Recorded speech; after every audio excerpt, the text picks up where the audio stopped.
نحمده ونستعينه ونستغفره وأشهد أن لا إله إلا الله وحده لا شريك له وأشهد أن محمدا عبده ورسوله اما بعد۔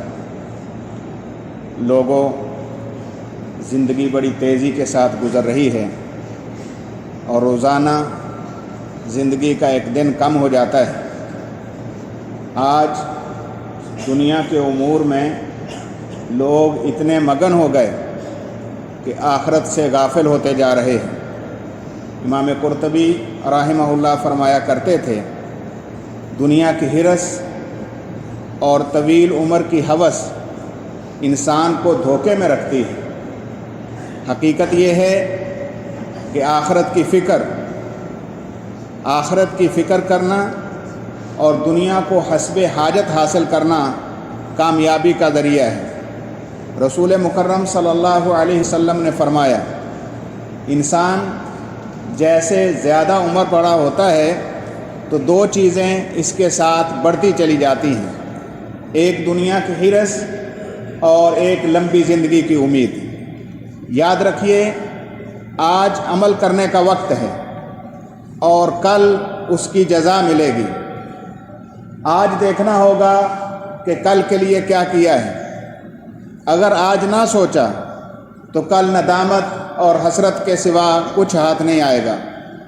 بھائیو، یاد رکھو، دنیا کی ہرس اور لمبی زندگی کی ہوس اور امید انسان کے دل کو سخت کر دیتے ہیں۔ اپنے دل کی جانچ کیا کرو، دیکھتے رہو کہیں یہ تمہیں موت سے غافل کر کے تمہاری دنیا کو برباد نہ کر دے۔ وقت بڑی تیزی کے ساتھ بیت رہا ہے، وقت بڑی تیزی کے ساتھ جا رہا ہے اور عمل سے اگر قاصر رہے تو یہ وقت سوائے حسرت کے کچھ نہیں ہوگا۔ یاد رکھیے، موت اچانک آ جاتی ہے اور پتہ بھی نہیں چلتا کہ وہ شخص جو انتہائی تندرست اور صحت مند تھا کیسے موت کی آغوش میں چلا گیا۔ ایک معروف قصہ ذکر کیا جاتا ہے کہ ایک آدمی کا دادا 80 سال میں فوت ہوا اور اس کا باپ 70 سال کی عمر میں فوت ہوا، تو اس نے سوچا کہ جب 40 سال کا ہو جاؤں گا پھر توبہ کر کے سیدھا ہو جاؤں گا، کم از کم میرے لیے 60 سال کی عمر تو ہوگی۔ لیکن وقت نے ایسا پلٹا کھایا کہ چند گھنٹوں کے بعد وہ اس دنیا میں نہیں تھا۔ یاد رکھیے، جو دن گزر گیا وہ واپس نہیں آئے گا، اور آج عمل کرنے کا وقت اگر ضائع کر لیا تو پھر کل حسرت، ندامت اور کاش اور کف افسوس ملنا ہوگا اور پھر وہ وقت دوبارہ نہیں مل سکے گا۔ آج وقت ہے کہ اپنی دنیا کی لمبی امیدوں کو کم کر کے آخرت کی تیاری کی جائے، خواہشات کو کنٹرول کیا جائے، اور اگر خواہشات کو آزاد چھوڑ دیا گیا تو پھر یاد رکھیے یہ خواہشات وقت کے ساتھ بڑھتی چلی جاتی ہیں اور انسان کو ہلاکت کی طرف دھکیل دیتی ہیں۔ اور اگر ان پر قابو پا لیا جائے، خواہشات کو کنٹرول کر لیا جائے تو یہ اور آخرت کو یاد کیا جائے، تو پھر جب آخری وقت آن پہنچے گا پھر رب کی طرف سے اعلان ہوگا، یا ایتھا النفس المطمئنہ ارجعی الی ربک راضیۃ مرضیہ فادخلی فی عبادی وادخلی جنتی۔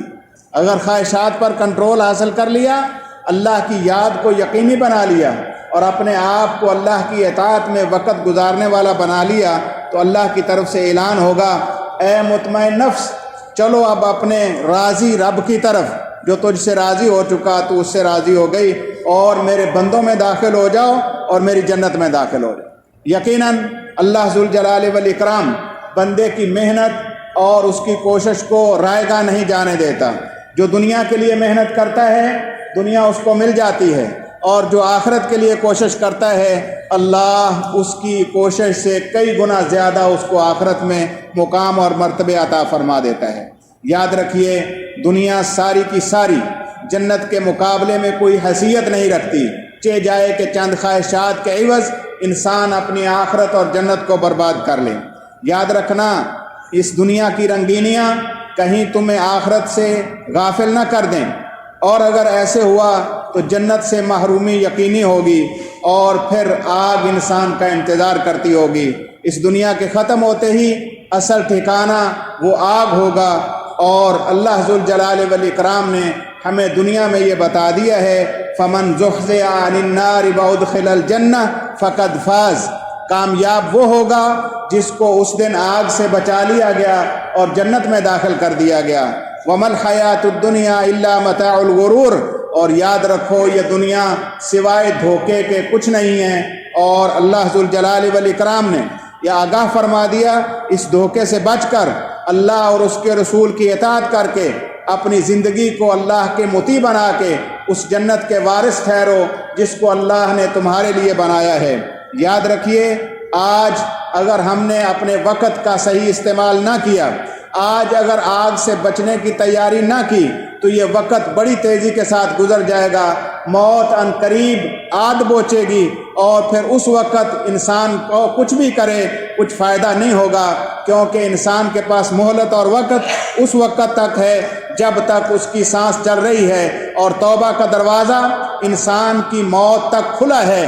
انسان کو چاہیے کہ موت سے پہلے پہلے توبہ کر لے، لیکن موت کب آ جائے گی کوئی نہیں جانتا، اس لیے ہمہ وقت اپنے آپ کو تیار رکھنا چاہیے کہ جب اللہ کی طرف سے بلاوا آئے تو اس وقت میرے رب کے ساتھ جب ملاقات ٹھہرے تو میں اس حال میں اللہ کے حضور حاضر ہوں کہ میرے طرف سے اللہ جل جلالہ راضی ہو چکا ہو اور میں اللہ سے راضی ہو چکا ہوں۔ اللہ سے دعا ہے اللہ ذوالجلال والاکرام ہمیں اس دنیا میں اس کی حقیقت کو سمجھ کر زندگی گزارنے والا بنائے۔